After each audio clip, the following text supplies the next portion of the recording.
Los años intoxicados. 1989. Ese verano se cortaba la electricidad en turnos de 6 horas. Una orden del gobierno porque el país ya no tenía energía. Y nosotras no entendíamos muy bien qué significaba eso. Nuestros padres decían que el ministro de Obras Públicas había anunciado las medidas necesarias para evitar un apagón generalizado en una sala iluminada apenas por un sol de noche. Como en un campamento, repetían. ¿Qué sería un apagón generalizado? ¿Quería decir que íbamos a estar a oscuras para siempre? La posibilidad era increíble, estúpida, ridícula. Inútiles, los adultos. Pensábamos qué inútiles. Nuestras madres lloraban en la cocina porque no tenían plata, o no tenían luz, o no podían pagar el alquiler, o la inflación les había mordido el sueldo hasta que no alcanzaba más que para pan y carne barata. Pero a nosotros no nos daba lástima. Nos parecían cosas tan estúpidas y ridículas como la falta de electricidad. Teníamos una camioneta mientras tanto. Era del novio de Andrea, la más linda de nosotras, la que sabía cortar los jeans para convertirlos en shorts fabulosos y usaba tops de encaje que compraba con la plata que le robaba a su madre. El nombre del novio no importa. Tenía una camioneta que usaba durante la semana para repartir mercadería, pero los fines de semana era toda nuestra. Fumábamos una marihuana venenosa traída de Paraguay que cuando estaba seca olía a orina y plaguicidas, pero era barata y efectiva. Fumábamos entre las 3 y después, cuando ya estábamos totalmente locas, nos subíamos a la parte de atrás de la camioneta que no tenía ventanas ni luz alguna porque no estaba pensada para personas, estaba pensada para cargar latas de garbanzos y arvejas. Le pedíamos al novio de Andrea que manejara muy rápido, que frenara, que girara varias veces alrededor de la rotonda de entrada a la ciudad. Le pedíamos que acelerara en las esquinas y que nos hiciera saltar en los lomos del burro. Y él hacía todo porque estaba enamorado de Andrea y tenía la esperanza de que alguna vez ella lo quisiera también. Nosotras gritábamos y nos caíamos una encima de la otra. Era mejor que la montaña rusa y que el alcohol. Despatarradas en la oscuridad, sentíamos que cada golpe en la cabeza podía ser el último y a veces, cuando el novio de Andrea tenía que parar porque lo detenía alguna luz roja, nos buscábamos en la oscuridad para comprobar si todavía estábamos vivas. Y nos reíamos a los gritos, transpiradas, a veces ensangrentadas. El interior de la camioneta olía a estómagos vacíos y cebolla. A veces también al champú de manzana que compartíamos. Compartíamos muchas cosas. La ropa, el secador de pelo, la cera para depilarnos. La gente decía que éramos parecidas, físicamente parecidas. Pero se trataba nada más que de una ilusión óptica, porque nos copiábamos los gestos y las formas de hablar. Andrea era hermosa, alta, tenía las piernas delgadas y separadas. Paula era demasiado rubia y cuando estaba mucho tiempo al sol se ponía horriblemente colorada y yo no conseguía tener la panza chata ni que mis muslos dejaran de rozarse e irritarse al caminar. El novio de Andrea nos hacía bajar después de una hora cuando ya se aburría o tenía miedo de que la policía detuviera la camioneta y pensara que a lo mejor llevaba a 5 chicas secuestradas. A veces nos dejaba en la puerta de la casa de alguna de nosotras. A veces en la Plaza Italia, donde le comprábamos a los hippies de la feria artesanal esa marihuana venenosa que se llamaba Punto Rojo.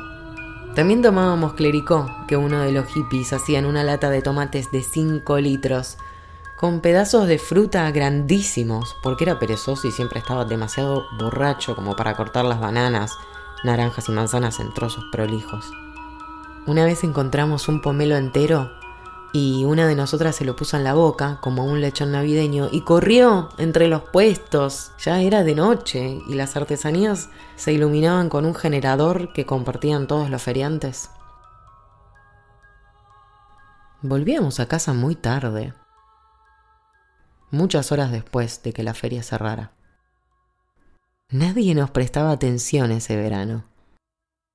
La duración de los cortes de electricidad no se respetaba, así que pasábamos las noches más largas de nuestras vidas muertas de calor en patios y veredas escuchando la radio usando pilas y baterías que parecían perder la carga cada vez más rápido a medida que pasaban los días. 1990. El presidente había tenido que entregar el mando antes del final de su periodo y a nadie le gustaba demasiado el nuevo, aunque había ganado las elecciones por una mayoría impresionante. Pero el nuevo presidente había prometido que el teléfono no iba a tardar años en llegar una vez que se hacía el pedido. La empresa de comunicaciones era tan ineficiente que algunos de nuestros vecinos esperaban el aparato desde hacía una década. Y a veces cuando llegaban los técnicos y lo instalaban había fiestas espontáneas. Nunca avisaban cuándo iban a venir. Nosotras teníamos teléfono, todas de pura suerte. Y pasábamos horas hablando hasta que nuestros padres nos cortaban gritando. Paula decidió, en una de esas conversaciones por teléfono una tarde de domingo, que teníamos que empezar a ir a Buenos Aires, que podíamos mentir y decir que salíamos de noche en nuestra ciudad, pero en realidad nos tomaríamos el ómnibus que salía los sábados temprano y pasaríamos la noche allá y de madrugada ya otra vez a la estación y a la mañana en casa. Nuestros padres nunca se enterarían. Nunca se enteraron. Yo me enamoré del mozo de un bar que se llamaba Bolivia. Me rechazó. Soy puto, re puto, me dijo. ¿A mí qué me importa?, le grité. Y me tomé casi 1 litro de ginebra. Y si me acosté con alguien esa noche, no me acuerdo. Desperté en el ómnibus de vuelta, ya de día, con la remera sucia de vómito. Tuve que pasar por la casa de Andrea para lavarme antes de volver a la mía. En la casa de Andrea nadie hacía preguntas. Su padre estaba siempre borracho y ella tenía llaves de su habitación para evitar que él se le metiera de noche. Cuando la visitábamos era mejor quedarse en la cocina. El padre solamente entraba ahí a buscar más hielo para el vino. En esa cocina juramos que nunca tendríamos novios. Juramos con sangre, cortándonos apenas y con besos, en la oscuridad porque la electricidad no existía otra vez. Juramos pensando en el padre borracho. ¿En qué íbamos a hacer si entraba y nos encontraba sangrando, abrazadas? Era alto y fuerte, pero siempre caminaba tambaleándose. Debía ser muy fácil darle un empujón. Andrea no quería dárselo, era débil con los hombres. Yo prometí nunca volver a enamorarme y Paula dijo que nunca se iba a dejar tocar por un varón. Una noche, cuando volvíamos de Buenos Aires más temprano de lo normal, una chica se levantó de uno de los asientos adelante de nosotras, se acercó al chofer y le pidió bajar. El chofer frenó sorprendido y le dijo que no tenía parada ahí.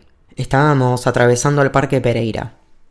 A mitad de camino entre Buenos Aires y nuestra ciudad está ese parque enorme que alguna vez fue una estancia de más de 10.000 hectáreas y que Perón expropió a sus millonarios dueños. Ahora es una reserva ecológica que parece un bosque algo siniestro, húmedo, en el que apenas entra el sol. El asfalto lo divide por la mitad. La chica insistió. Muchos pasajeros se despertaron. Un hombre dijo: ¿pero a dónde querés ir hasta ahora, querida? La chica, que era de nuestra edad y tenía el pelo atado en una cola de caballo, lo miró con un odio horrible que lo dejó mudo. Lo miró como una bruja, como una asesina, como si tuviera poderes. El chofer la dejó bajar y ella corrió hacia los árboles. Desapareció en una nube de tierra cuando el ómnibus volvió a arrancar. Una señora se quejó en voz alta. ¿Cómo la dejan sola a esta hora? Le pueden hacer cualquier cosa. Ella y el chofer discutieron casi hasta que llegamos a la estación. Nunca nos olvidamos de esa mirada y de esa chica. Nadie le iba a hacer daño. De eso estábamos seguras. Si alguien podía ser dañino, era ella. No llevaba bolso ni mochila. Estaba vestida con ropa demasiado veraniega para el fresco de la noche de otoño. Una vez fuimos a buscarla. El novio de Andrea, el de la camioneta, no existía más en nuestras vidas, pero había otro chico, el hermano de Paula, que ya manejaba el auto de su padre. No sabíamos exactamente dónde había bajado la chica, pero no era tan lejos del molino. Ahora está recuperada, se puede visitar como museo y hasta se hacen fiestas de casamiento exclusivas. Pero entonces nada más la cuidaba el guardaparque y parecía contener la respiración entre los pinos, secreta y vacía. A lo mejor es la hija del guardaparque, nos dijo el hermano de Paula y nos trajo de vuelta a casa riéndose de nosotras, las nenas bobas que habían creído ver un fantasma. Pero yo sé que no era la hija de nadie esa chica. 1991. El colegio secundario no se terminaba nunca. Y empezábamos a ir con petacas de whisky escondidas en la mochila. Tomábamos en el baño y le robábamos Emotival a mi mamá. Emotival era una pastilla que ella tomaba porque estaba deprimida y etc. No nos provocaba nada particular. Solamente un sueño espantoso y un cansancio que nos hacía dormir con la boca abierta y roncar en clase. Llamaron a nuestros padres, pero ellos creyeron que, como nos acostábamos muy tarde, la causa de nuestros comas matinales era la falta de sueño nocturno. Seguían tan estúpidos como siempre, aunque ahora estaban menos nerviosos por la inflación y la falta de dinero. La nueva ley monetaria establecía que un peso valía $1. Y aunque nadie se lo creía del todo, escuchar dólar, dólar, dólar lo llenaba de alegría a mis padres y a todos los adultos. Igual, seguíamos siendo bastante pobres. Mi familia alquilaba. La de Paula tenía una casa media a terminar, con habitaciones comunicadas. Era un asco. Sus hermanos ya eran grandes. Y para ir al baño ella tenía que atravesar sus cuartos. Y a veces los encontraba masturbándose. El departamento de Andrea era de su familia, pero nunca podían pagar las cuentas a tiempo. Y cuando no les cortaban la luz, les cortaban el teléfono. Su madre no conseguía trabajo más que como enfermera de viejos y el padre borracho seguía gastando en vino y cigarrillos. Nosotras creíamos igual que podíamos ser ricas, que ser rico era algo que quedaba en el futuro, hasta que conocimos a Ximena. Era una compañera nueva, venía de la Patagonia, sus padres tenían algo que ver con el petróleo. Cuando nos invitó a su casa, dábamos vueltas sobre nosotras mismas tratando de verlo todo. Nos chocábamos con los rincones, queríamos sacar fotos. Tenía un pequeño puente dentro de la casa. En el living, un lago bajo techo con plantas flotantes, nenúfares, algas. Ninguna de las habitaciones tenía piso de baldosas. Todos eran de madera. Y en las paredes blancas había cuadros. El fondo, con piscina, tenía rosales y caminos de piedras blancas. La casa desde afuera no parecía demasiado linda, pero adentro era una locura. Los detalles, el olor a perfume en el ambiente, los sillones de pana colorados y algunas alfombras que no estaban deshilachadas ni gastadas. Enseguida detestamos a Ximena. Ella era fea. Tenía una cicatriz vertical en el mentón y en el colegio le decían cara de culo por eso. La convencimos de que le robara plata a su mamá. Era tan fácil para ella. Y comprará drogas. A veces pastillas en la farmacia. Ahora son muy estrictos, pero entonces, si una le decía al farmacéutico que tenía un hermano autista o un padre psicótico, le vendían medicación sin receta. Sabíamos los nombres de algunos medicamentos para los locos porque anotábamos cuando alguien los mencionaba. Cuando tomamos las pastillas azules, que después evitamos para siempre, la pobre Ximena se trastornó tanto que quiso incendiar el piso de madera finísimo de su habitación y hablaba de ojos que flotaban por toda la casa. A nosotras no nos impresionó porque uno de los hippies de la feria artesanal había terminado internado el año anterior después de comer demasiados hongos. Decía que unos hombrecitos de centímetros de altura le tiraban flechitas al cuello. Tanto se quiso arrancar las supuestas flechitas que se rascó el cogote hasta casi abrirse la yugular con las uñas. Lo llevaron al instituto psiquiátrico de Romero y no se supo nada más de él. Quería ser el novio de Paula. La llamaba mi compañera espiritual. Paula le robaba ácidos para tomar en los cumpleaños. Tenía pocos dientes y sus amigos le decían Jeremías. A Ximena le tuvieron que lavar el estómago y nos culparon a nosotras. No nos importó, salvo por la plata. Entonces empezamos a odiar a los ricos. 1992. Por suerte apareció Roxana, la vecina nueva en nuestra calle. Tenía 18 y vivía sola. Su casa quedaba al final de un pasillo y nosotras estábamos tan flacas que podíamos entrar por entre las rejas de la puerta si alguien cerraba con llave. Roxana nunca tenía comida en la casa. las alacenas vacías recorridas por bichos muertos de hambre en busca de migas inexistentes, la heladera enfriando una Coca-Cola y algunos huevos. La falta de comida era buena. Nos habíamos prometido comer lo menos posible. Queríamos ser livianas y pálidas como chicas muertas. No queremos dejar huellas en la nieve, decíamos, aunque en nuestra ciudad jamás nevaba. Una vez entramos en la casa de Roxana y vimos sobre la mesa de la cocina y al lado de la pava, eso sí, tenía siempre yerba para el mate, lo que nos pareció una enorme lámpara blanca, del estilo de las que usan las adivinas, una bola mágica, un espejo del futuro. Pero no, era cocaína de uno de sus amigos. Antes de venderla, quería quedarse con una parte y creía que los compradores no iban a darse cuenta del faltante. Nos dejó raspar la bola mágica con una Gillette y nos enseñó a tomar calentando un plato de loza con un encendedor. Así no se humedecía, explicaba, no quedaba pegada al plato y bajaba genial. Era genial y nosotras éramos geniales con la luz blanca en la cabeza y la lengua dormida. Tomábamos en la mesa y también en el espejo de la habitación de Roxana. Ella lo ponía justo en el centro y nosotras nos sentábamos alrededor como si el espejo fuera un lago donde hundíamos la cabeza para beber. Las paredes manchadas con la pintura desprendiéndose eran nuestro bosque. Tomábamos cuando salíamos y guardábamos la cocaína en papeles plateados de cigarrillos y a veces en bolsitas de polietileno. Yo prefería las lapiceras. Paula tenía su propio canuto de metal, Andrea prefería fumar marihuana porque no se aguantaba la taquicardia y Roxana usaba rollos de billetes y contaba mentiras. Decía que su primo se había perdido explorando las líneas de Nazca en México. Ninguna de nosotras le aclaraba que las líneas quedaban en Perú. Decía que había estado en un parque de diversiones donde cada puerta cuando se abría llevaba a una habitación diferente hasta que se encontraba la correcta y que podían ser cientos de habitaciones, que el juego ocupaba hectáreas. No le decíamos que habíamos leído algo parecido en un libro para chicos que se llamaba El Museo de los Sueños. Decía que en el Parque Pereira se reunían brujas y que hacían rituales alabando a un hombre hecho de paja.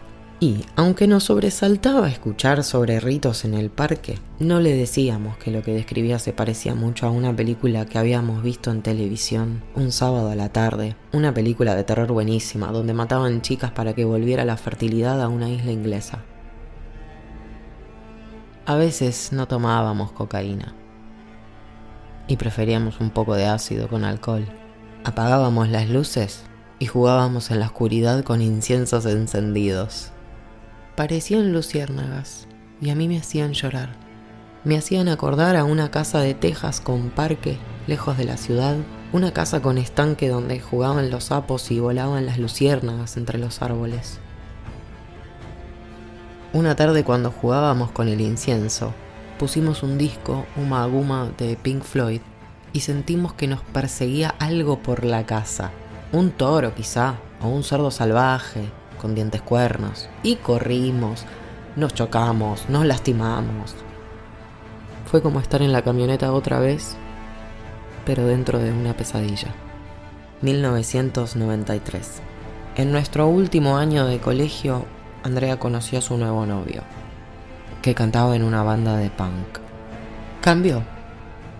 Se puso un collar de perro en el cuello, se tatuó los brazos con estrellas y calaveras y ya no pasaba los viernes a la noche con nosotras. Yo me di cuenta que se había acostado con él. Andrea olía diferente y a veces nos miraba con desprecio y sonrisas. Le dije que era una traidora. Le recordé a Celina, una compañera de colegio un poco más grande que nosotras, que había muerto después de su cuarto aborto, desangrada en la calle cuando intentaba llegar al hospital. Eran ilegales los abortos y las mujeres que los hacían enseguida arrojaban a las chicas a la calle. En los consultorios había perros, decían que los animales se comían los fetos para no dejar rastros. Ella nos miró enojada y dijo que no le importaba morirse. La dejamos llorando en la plaza. Paula y yo estábamos furiosas y decidimos tomar el ómnibus hasta el Parque Pereira. Volvíamos para buscar otra vez a la chica del bosque. Podía ser la tercera amiga si Andrea nos abandonaba.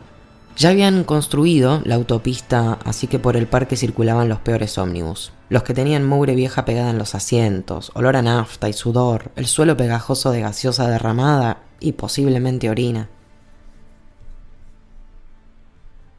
Nos bajamos en el parque al atardecer. A esa hora había familias todavía, chicos corriendo sobre el pasto, algunos jugando al fútbol. ¡Qué peste!, dijo Paula, y nos sentamos bajo un pino a esperar la noche. Pasó un cuidador con su linterna y nos preguntó si ya nos íbamos. Sí, le dijimos. El próximo ómnibus pasa en media hora, dijo él. Es mejor si se acercan a la ruta. Ya vamos, le dijimos, y le sonreí. Paula no sonreía porque estaba tan delgada que cuando los dientes se le asomaban parecía una calavera. Tengan mucho cuidado con los alacranes, dijo. Si sienten una picadura, griten, las voy a escuchar. Más sonrisa. Ese septiembre excepcionalmente caluroso, hubo una invasión de escorpiones. Yo pensé que a lo mejor podía dejar que alguno me picara y morir. Así capaz nos recordaban, como a Celina muerta en la calle con su feto sangrando entre las piernas. Me acosté sobre el pasto y pensé en el veneno. Paula, mientras tanto, caminaba entre los árboles y preguntaba en voz baja: ¿Estás ahí? Me vino a buscar cuando escuchó un roce entre los árboles, cuando vio una sombra blanca. Las sombras no son blancas, le dije. Esta era blanca, me aseguró. Caminamos hasta quedar agotadas. La falta de energía era el peor efecto de dejar de comer. Valía la pena, salvo en este caso cuando queríamos encontrar a nuestra amiga, la chica que miraba con odio. No la encontramos. Tampoco nos perdimos. La luz de la luna iluminaba lo suficiente para distinguir los caminos que llevaban a la ruta. Paula descubrió una cinta blanca que creía podía ser de nuestra amiga del Parque Pereira. A lo mejor nos la dejó como un mensaje, me dijo. No creo, pensé. Seguro se le perdió a alguno de los que hacían picnic en el parque. Pero no le dije nada, porque la vi convencida, contenta con su amuleto, segura de que era un mensaje. Sentí una punzada en la pierna, pero no era el aguijón ni la muerte. Era una ortiga que me quemó la pierna y la cubrió de puntos rojos ensangrentados. 1994. Paula festejó su cumpleaños en la casa de Roxana. Para la fiesta habíamos conseguido un ácido que, según nos habían dicho, recién había llegado de Holanda. Le decían dragoncito. ¿Era más fuerte el ácido importado? Como no sabíamos, por las dudas, tomamos menos de lo habitual, apenas un cuarto. Pusimos un disco de Led Zeppelin. Sabíamos que al novio de Andrea le iba a molestar. Y eso queríamos, molestarlo. Llegó cuando el disco ya estaba terminando. Escuchábamos vinilos todavía en esa época, aunque podíamos comprar CD. Eran baratas las cosas electrónicas, los televisores y los equipos de música, las videograbadoras y las cámaras. No podía durar mucho, decían mis padres. No puede ser cierto que un peso argentino tenga el mismo valor que $1. Pero estábamos tan hartas de lo que decían ellos. Mis padres, los otros padres, siempre anunciando el fin, la catástrofe, la vuelta de los cortes de luz, todos los males patéticos. Ahora ya no lloraban por la inflación, lloraban porque no tenían trabajo. Lloraban como si ellos no tuvieran la culpa de nada. Nosotras odiábamos a la gente inocente. Cuando llegaron Andrea y su novio Punk, justo sonaba la más hippie de las canciones del disco. La de irse a California y encontrar una chica con flores en el pelo. Y el novio de Andrea frunció la cara y dijo: ¡qué embole, qué viejos chetes! El hermano de Paula, que siempre era amigable, le convidó un poco de ácido, un cuartito nada más porque no quería desperdiciar en el punk. El ácido también es muy hippie, le dijo el hermano de Paula. Y el punk contestó que sí, pero como era algo químico y artificial, le gustaba. Prefería todo lo químico, dijo. Los jugos en polvo, las pastillas, el nylon. Estábamos en la habitación de Roxana. El espejo colgaba de la pared. Había bastante gente en la casa. Muchos desconocidos, como suele pasar en las casas de drogas. Esas caras entrevistas en sueños que sacan cerveza de la heladera y vomitan en el inodoro. Y a veces se roban la llave o tienen un gesto de generosidad y compran más bebida cuando la fiesta está por terminar. El ácido era como una descarga eléctrica muy delicada. Nos temblaban los dedos. Nos poníamos las manos frente a los ojos y las uñas parecían azules. Andrea estaba de vuelta con nosotras y cuando pusimos Led Zeppelin 3 quiso bailar, gritaba sobre las tierras de hielo y nieve y sobre el martillo de los dioses y recién en Since I've Been Loving You, a lo mejor porque era un blues de amor, se dio vuelta a mirar a su novio punk. Él estaba sentado en un rincón y parecía muerto de miedo. Señalaba algo con el dedo índice y repetía no sé qué porque la música estaba demasiado alta. A mí me causó gracia, no le quedaba nada del labio torcido arrogante y se había sacado los anteojos. Tenía los ojos casi negros de tan dilatadas las pupilas. Me acerqué a él, caminando despacio, y traté de imitar la mirada de odio de la chica del Parque Pereira. La electricidad me erizaba el pelo. Sentía que se había convertido en cables o que estaba demasiado liviano, como cuando un televisor recién se apaga y la estática atrapa el cabello que queda pegado sobre la pantalla. ¿Tenés miedo?, le pregunté y me contestó con una mirada confundida. Era lindo, por eso Andrea nos abandonaba. Era lindo y era inocente. Le agarré el mentón y con la otra mano le pegué en la cabeza un golpe de puño cerca de la sien. El pelo tan bien acomodado por el gel se volvió un montón sin sentido sobre su frente. Paula, desde atrás riéndose, le tiró con las tijeras que habíamos usado para cortar los cartones de ácido.